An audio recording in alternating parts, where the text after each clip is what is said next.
Welcome again to the Fat Man's revisitation of Twilight 2000, a game system created by the Game Designers Workshop, or GDW, back in the early 80s. This is a small arms guide. All things Americanized weapons, blah, blah, blah. The interesting stuff here is when I purchased this, I purchased it for $7. And if anybody's familiar with the Gaming Geezer off of the RPG Brigade and Assorted Sundry, Mr. Frank Frey, got his name here in the credits. Copyright was 1988.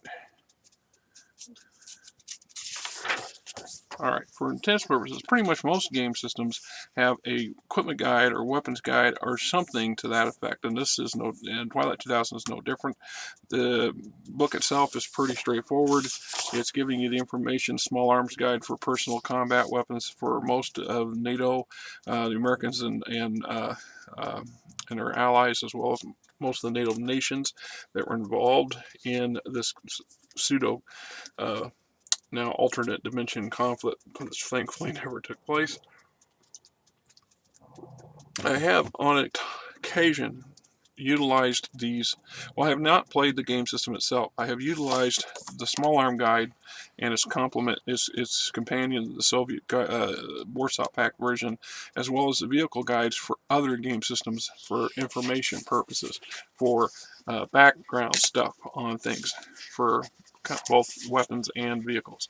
We're talking about a version of the M16EZ, which was a easily produced kit that allowed civilian authorities to recondition AR-15s or to create a homegrown version of the M16. Basically, it included an M16 barrel bolt and bolt carry combination, the basic trigger mechanism parts, several pieces of steel tubing and flats, one set of plans, instructions on using and machining them themselves. We got rules for black powder weapons, and we got pretty much every automatic pistol known to be popular during the 80s and early, let's just say 80s and before. And a lot of these I'm familiar with from other game systems. A couple of these I chose to use in some top secret games that I played and ran. And the fact that this guidebook was the visuals is what drew us to it for that particular game system. As you can see, just page after page of these things. Now we get into the revolvers.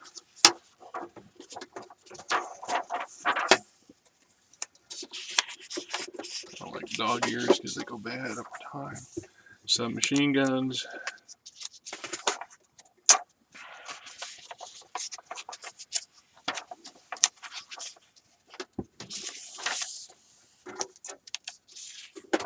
Assault rifles.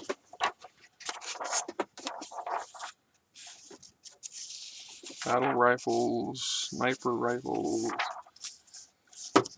Sporting rifles.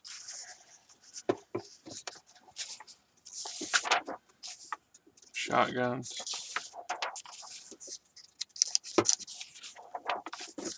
Machine guns. Those things for ammunition. That's pretty much it. There's no extended rules, extra stuff. It's just a straightforward guide for weapons. Not overly complicated.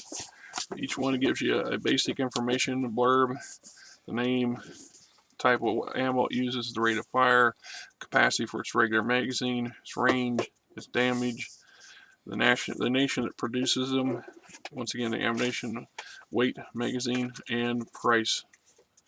Also, its common factor, rare being rare, both in the States and in Eastern Europe. In this case over here, the SKS, so it made a semi-automatic rifle, rare in the West and scarce in the East. So we look around for the FNLAR British Commonwealth version. Is common in the West and rare in the East. Not a lot to say, but a handy little supplement to have. And like I said, there's some uses because of its simplicity. It's not giving you a bunch of mechanics and modifiers and things like this to apply in combat. It's just giving the basic stuff.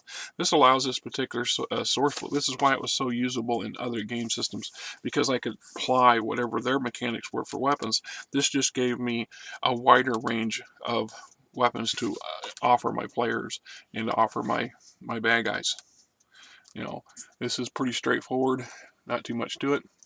And if you nothing else, you can get a hold of one of these things. Just having these for other use games, it's a good thing to have. It's just my opinion anyway. There you have it. And thank you, sir, Mr. Frank Frey. It's been an honor to have had an opportunity to see some of your videos and talk to you a few times in text. And I look forward to reviewing some more of your stuff.